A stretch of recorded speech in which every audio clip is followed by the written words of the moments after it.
kuma da hauni lafiya.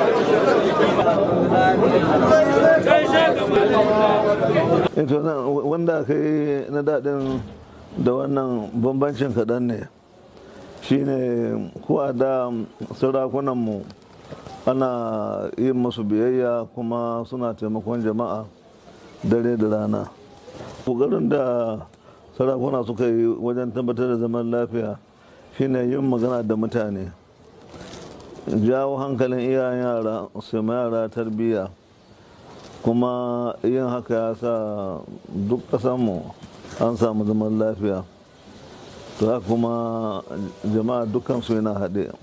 Kuma kullum kan ce hatta makaranta na firamare zuwa secondary school duk a tabbatar da an sa mata domin su ma samu ilimi kamar yadda maza za su samu. To yin haka ya wayar da kan mata, kuma muna ƙara musu godiya su shiga da irin wannan ƙoƙari. Duk wanda zai taimaki sha'anin ilimi, sha'anin makarantu, daga malaman allo da malaman makaranta na zamani, to su shiga da taimako. Mazan ana yin wannan to za a samu ci gaba.